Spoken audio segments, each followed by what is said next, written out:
වලාකුල්වියන්තනාලා ඉරේරැස්නිවාදමා වසන්තේ අරන්නෙවිල්ලා සිහිල් සියලුයෙන් වෙලා වලාකුල්වියන්තනාලා ඉරේරැස්නිවාදමා වසන්තේ අරන්නෙවිල්ලා. අපි හැමෝටම ජීවිත එක එක කාලවලදී හිතට මාරම නෙගටිව් තෝට්ස් එනවා. අපිට අපි ගැනම සැක හිතෙනවා, හැමදේම එපා වෙනවා. හැබැයි ඔයා දන්නවද අපේ මනස හිතන විදිහ අපිටම සම්පූර්ණයෙන් වෙනස් කරන්න පුළුවන් කියලා. ඉතින් අපි අද කතා කරමු අපේ හිතට එන ඒ නෙගටිව් තෝට්ස් අයින් කරලා අපි කොහොමද පොසිටිව් මයින්ඩ්සෙට් එකක් හදාගන්නේ කියලා. මම ඒක ඔයගොල්ලොන්ට මෙන්න මේ විදිහට පොයින්ට්ස් 7කින් පැහැදිලි කරලා දෙන්නම්.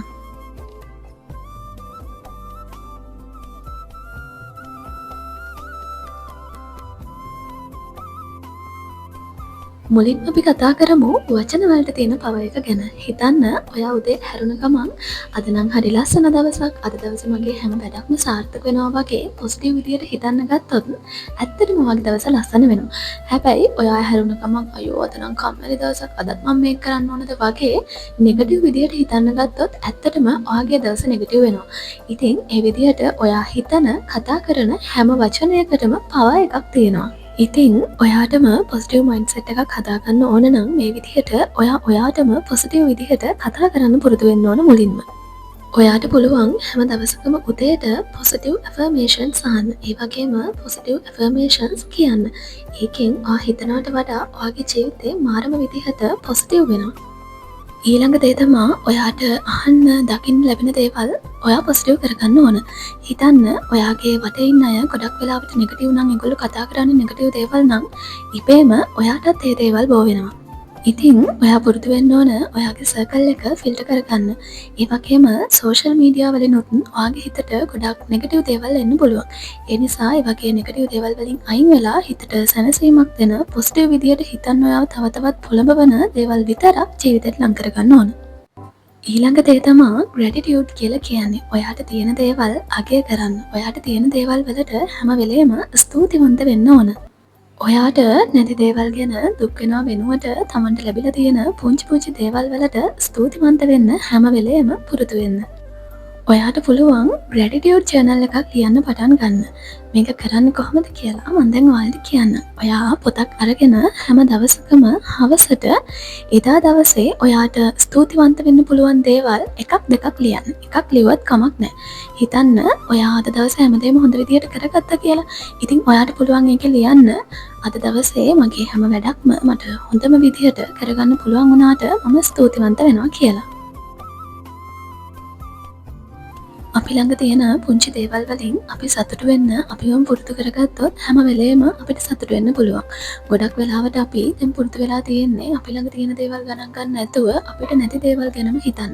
හැබැයි හිතන්න ඔයාට මේ ලැබිලා තියෙන ජීවිතේ තව කෙනෙක් හීනමාන ජීවිතේ වෙන්න පුළුවන්.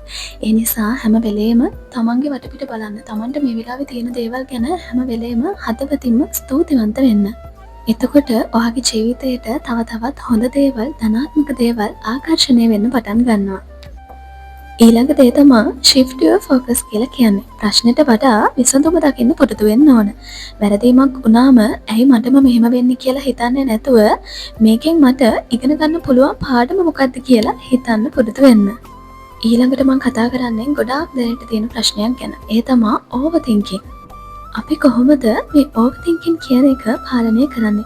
හැම වෙලේම අපි නොසන්සුන් වෙලා ඉන්නේ, බය වෙලා ඉන්නේ වෙලා තියෙන දේවල් වලට නෙමෙයි. මෙහෙම වුණොත් මම මොකද කරන්නේ? මේක මෙහෙම වෙයිද? අන්න ඒ විදිහට ඔයා ඕනවට වඩා දේවල් ගැන හිතනවා. ඉතින් ඒකෙන් හැම වෙලේම ඔයාගේ මයින්ඩ් එක නෙගටිව් වෙනවා.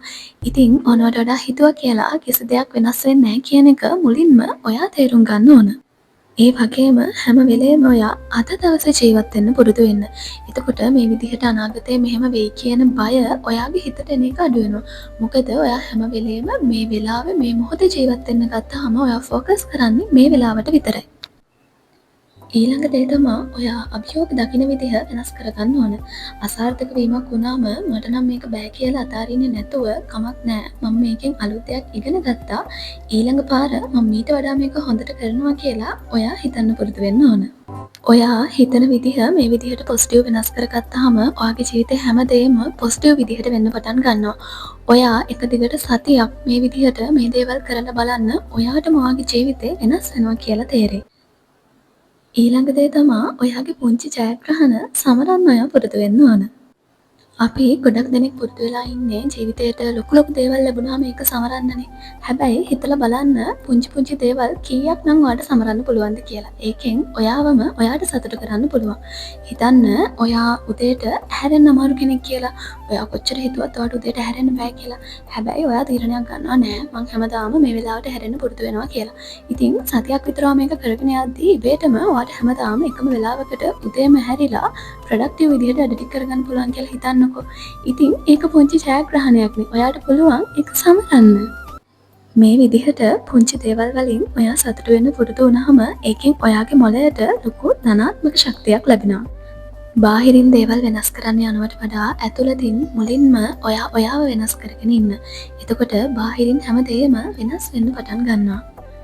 ඔයාට පොසිටිව් මයින්ඩ්සෙට් එකක් හදාගන්න බැරි ඇයි කියලා ඔයා නිකමට හරි මීට කලින් හිතලා තියෙනවා. මම හරි ලස්සන කතාවක් අහලා තියෙනවා. මහා මුහුදකට බෑලු කවදාවත් නැවක් ගිල්ලන්න. හැබැයි නැවේ තියෙන පුංචි සිතුරකට පුළුවන්ලු මහා විශාල නැවක් වුණත් ගිල්ලලා විනාශ කරන්න. ඉතින් ඒ විදිහට මේ ලෝකේ කාටවත් බෑ අපිව දුකින් තියන්න, අපිව පරාද කරන්න, අපිව අසමත් කරන්න. ඒ දේවල් වෙන්නේ අපේ ඇතුලේ තියෙන නෙගටිව් thoughts නිසා. ඉතින් මේ නෙගටිව් හැමදේම පොසිටිව් විදිහට වෙනස් කරගන්න පුළුවනොත් අපිටම විතරයි. ඉතින් දැන් අපි කතා කරමු එදිනදා ජීවිතයේදී අපි විසින්ම අපේ ජීවිත නෙගටිව් කරගෙන තියෙන්නේ කොහොමද කියලා. අපේ ජීවිත නෙගටිව් කරන ලොකු දෙයක් තමයි මේ සෝෂල් මීඩියා කියලා කියන්නේ. අපි උදේ ඇහැරුණ වෙලාව ඉඳන් ගොඩාක් වෙලාවට සෝෂල් මීඩියා ස්ක්‍රෝල් කරනවනේ. අපි හිතන්නේවත් නැතුව අපේ ජීවිතය ගැන ලොකු නෙගටිව් හැඟීමක් අපිට එකෙන් එනවා. හිතන්න අපි කාගේ හරි ලස්සන ලයිෆ් ස්ටයිල් එකක් දකිනවා කියලා. ඔන්න අපි ඉතින් සංසන්දනය කරන්න පටන් ගන්නවා. ඉතින් අපිටවත් නොදැනීම අපේ හිතේ නෙගටිව් හැඟීමක් එනවා. ඉතින් අපි මනස ධනාත්මක කරගන්න නම් හැම වෙලේම හිතන්න ඕන මේ සෝෂල් මීඩියා වලින් පෙන්වන හැමදේම ඇත්ත නෙවෙයි කියලා. ඒ වගේම අපි කොහොම හරි මෙන්න මේ සෝෂල් මීඩියා වලින් දවසකට පැය කිහිපයක් හරි අයින් වෙලා ඉන්න පුරුදු වෙන්න ඕන. ඉතින් අපි අද ඉදන් පටන් ගමු දවසකට පැය කිහිපයක් මේ ෆෝන් එක අයින් කරලා ඒ වෙලාව ඊට වඩා හොඳ වැඩකට යොමු කරන්න. ඒ වෙලාවට ඔයාලට පුළුවන් ජර්නලින් කරන්න, එහෙම නැත්නම් පොතක් කියවන්න. මම ඔයගොල්ලන්ට දෙයක් කියන්නම්. මම ඉස්සර ගොඩාක් පොත් කියවපු කෙනෙක්. හැබැයි දැන් මටම ඒ පුරුද්ද මගහැරලා තියෙනවා. ඉතින් මම ඒ ගැන හිතලා බැලුවම මට තේරුණ එකම දේ මෙන්න මේ ෆෝන් එක නිසා තමයි මට ඒක වෙලා තියෙන්නේ.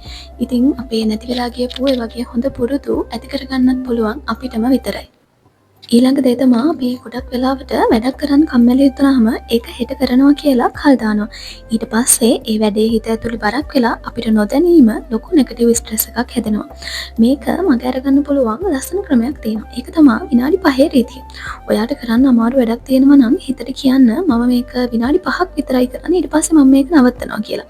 ඉතින් ඔයා මේ විදිහට වැඩේ කරගෙන යද්දී විනාඩි 5ක් කරද්දී ඔයාගේ මනස ඒකට හැඩ ගැහිලා ඔයා ඒ වැඩේ තියෙන ඉතුරු කොටස් ටිකත් නිකම්ම කරන්න ඔයාට මොටිවේෂන් එකක් හම්බෙනවා.